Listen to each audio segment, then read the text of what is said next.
All right, we are excited to be here with the International Tiny Home Discovery Tour on the Go Tiny TV channel. And where are we today? We are in Cartagena, Colombia. Woo-hoo-hoo. Yes, it's on the Caribbean coast. It's just before we get to Panama on the north side. So we just rolled into port on our Princess Cruises Caribbean Princess cruise ship.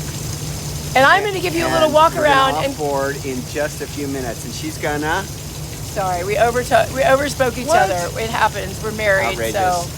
So I know, right? This is Eric Wood, and this is Lindsay Wood, the tiny home lady, and I'm Eric Wood, the tiny freedom guy. We're all about freedom, and right now we're having a lot of freedom because we're on vacation. So I'm going to take us on a little tour. We'll come back to Eric in a moment, and you're going to get to see our view from the back of the ship that just rolled in. Here's the thing I love about cruises. There's some pros and cons. I love all the destinations you can go to. The food, the international people that are on board, so friendly and smiling so much. I just said the word Tanibot, which is thank you. It's not Indian, that's not the right. Hindi? I think it's Hindi. There we go. So here on this side, as we've docked, we are in a more industrial dock, but we also have different cruise ships that are next to us. And there is this side of Cartagena. Oh, and there's another cruise ship out there. We are not the only boat in the ocean, people. So that's one of the cons. I'm just gonna say it, the pollution, right? We all know it, we see it. It's coming out the smokestack. Right now when we're in port, not so much. Yesterday while we were watching a movie, black soot spewing out. So that's the con. I'm not gonna really heavily focus on this video in all the cons. We have both pros and cons in all of our lives, just like in housing, right? We've got housing issues all over the US, and I'm learning all over the globe because I just came from Dominican Republic. They have housing issues. And when I say issues, I mean people that are able to buy homes or not buy homes based on their income. Largely, the analysis here in the States is that we don't have a lot of options for people because the wage gap and all that stuff. So let's take a look at what's happening with this boat. There are some tugboats moving the baby over. Yeah, it's got to go flatly up into the dock spot. Yeah, they're not gonna like go head at this thing and then flip or what do you call it? Do a parallel parking. They're not gonna parallel park this thing, no. And there's that black soot that we're talking about, which then lands in the ocean and contributes to all of the global warming. So we've got to fix these things. Yeah, it's amazing. And if I wasn't out on a cruise ship, I wouldn't be able to see that. So now I'm going to go back home and go, what do we do with that? Yeah. Okay, so let's talk about housing. There are some beautiful white buildings, I will say. Look at these out there. A lot of upward. I think there's the old wall city. I can almost see it way out there. I think that's it. That's where we're going today. And look at all of this in Cartagena. Now, where's the first time you heard the word Cartagena? The movie. The movie Romancing the Stone. Yeah. So I really want to find a location where he jumps off the building. Maybe it's in Cartagena, maybe it's not. We don't know. But we're going to be asking the locals about housing. Like, really, I guess, what are the main questions we want to ask? Can you buy a house easily here? Can you own? Do you have home ownership? And what we want to really ask are the young people. We also want to find out from people that are slightly older than ourselves, what's it like in retirement? Do people want to downsize or are they already living small? You know, square footage and affordability are probably the two biggest areas. Are they having a renaissance like we are in the States where a lot of people that are in their golden years are saying, you know, I don't need this much space. I'd rather travel, put money away for retirement, or I'm in retirement, I need more money. All those reasons. Okay. And if you ever buy things from around the world, this is how they show up at the port. This big old giant ship. Yeah, this is Wow. how things get delivered in the world. This is why I've heard some of those things can fall off in really wavy seas, and then there goes, you know, the left side of the shoe. There's 100,000 of these floating in the world. $100,000. So people don't like cruise ships because of the pollution. Think again when you buy from China. Cargo ships. How does it get to you? Right? I'm gonna focus on that, because if I keep speaking about it enough, like, we gotta come up with solutions. Come on, people. There are solutions, and there's beauty, and there's beaches somewhere to go to. That's our cool cruise director, super funny guy from the UK. We are still waiting on clearance. Still waiting on clearance. A further announcement will be made at the moment the officials give us the go-ahead that guests can proceed ashore. So thanks for your patience. Sit back, relax. As soon as we have the local clearance, we will make a further announcement. So last night we got in one of these pools, not this one, but another one, and we were sloshing around in the waves. So much fun. No one was around because it was dinner time, early dinner time, right? And we're on a cruise ship with people mostly over 60. Like, I would say 90% of the ship is that. So when we went to the late show, we saw our youngsters there. Like, we're talking the 50s or millennials. But there we go. There's the beautiful area to relax in. It's pretty warm and humid here. Amazing to go from Fort Lauderdale to Dominican to now here. We're super close to the equator. I've never been to South America. I'm going to step foot for the very first time on South American soil. And we're at the very edge here. Thankfully without much wind.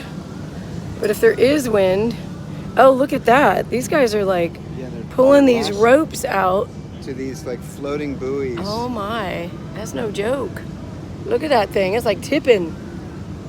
And last night the seas were rocking. They were rocking. Oh my gosh. I hate to say it, look at that.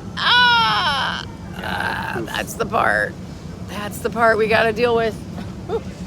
Yeah. And while we're here, we gotta enjoy it too, right? Do I wanna spend my entire ship pissed at that or enjoying life? There's A mixture of both. 2 cruise ships already in port, and there's a 3rd one coming in.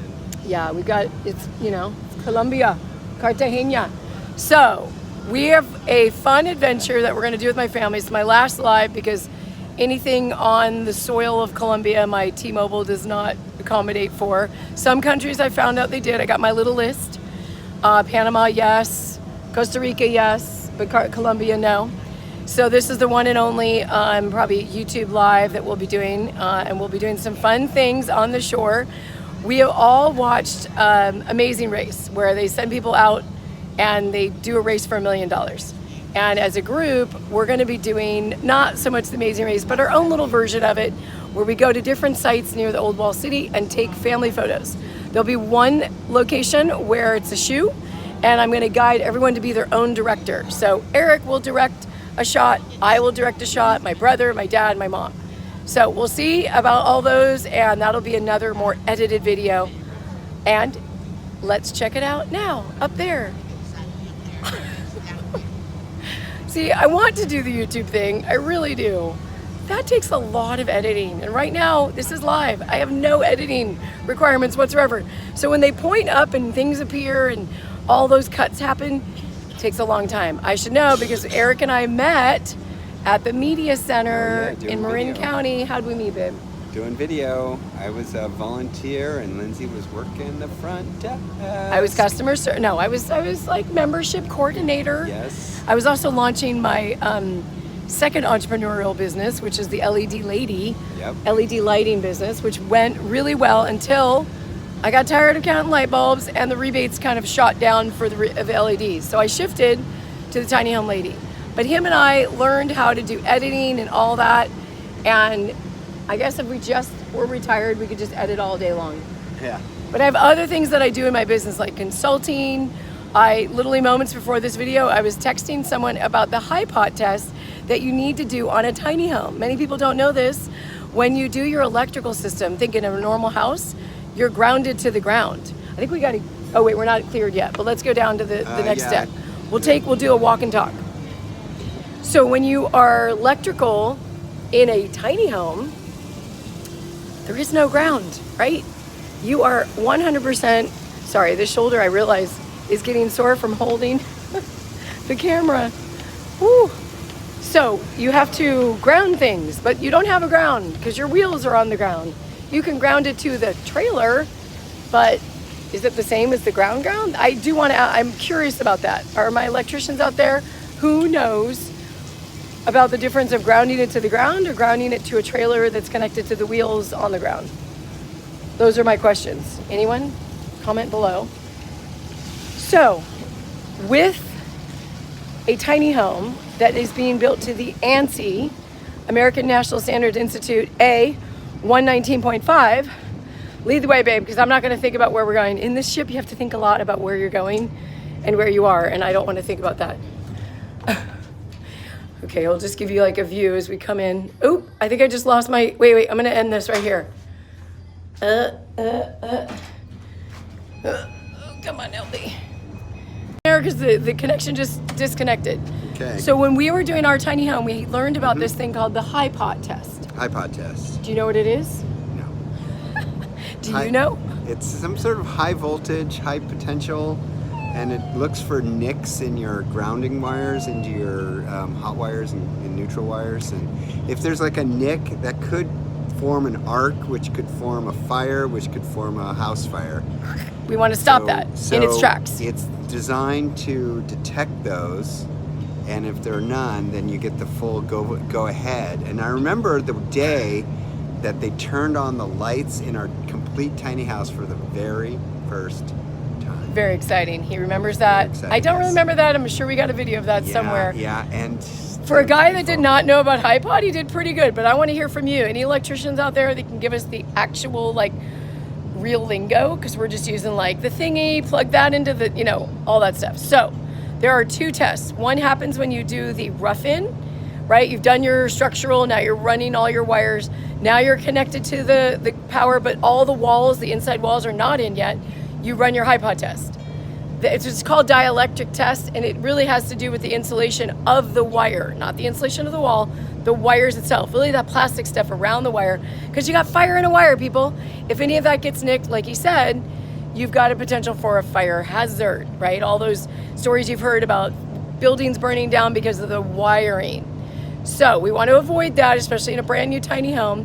But this is a new thing for many people that go from building regular homes to tiny homes. They're like, what's a high pot? We never have to do that for regular homes. Yeah, because you're not building a regular home. You're building that thing to withstand earthquake conditions and hurricane conditions, right? Hurricane winds and earthquake conditions. So we need two of those. One that happens after rough-in and one that happens once you've done all the walls. If you put a cabinet into the wall after your rough-in and you put a nail through that insulation, that high pot test should be able to pick up that there's a problem in the wires. So there's your education at the end of that. We're gonna go downstairs, meet the family, have a wonderful day, and we'll be seeing you in the next video. Please comment, because I've got a lot of questions to ask people, especially those electricians out there. I'd love your feedback on like cruising, pollution. We do have a question right now. How much pollution do you think it would generate for people that don't like cruises? I get it. I want to avoid all the hate speech around cruising. My big thing is my parents bought this for us, so of course I'm not going to say no to my mom and her amazing birthday. But what if we flew to every destination, took all those taxis in and away from the airport? Would it take as much pollution to do that other than getting on a cruise ship? We don't know the answer to that, but that is the question out there. So if anyone knows that answer, love to know. We're going to Panama, Jamaica, I think we'd have Colombia, I think to minimize, Fort we'd actually Lauderdale. have to sail, literally sail. Yeah, we'd have to set sail. That would be the lowest. Okay, that's our cue. captains. Bye, everyone. Comment, Good like, morning, ladies subscribe. and gentlemen. Buenos dias, as they say here in Cartagena, Colombia. We appreciate your patience. We have now received clearance for all our guests to proceed ashore. Clear Do please to be go. advised that Bye, you Colombia's guys. Agriculture and Customs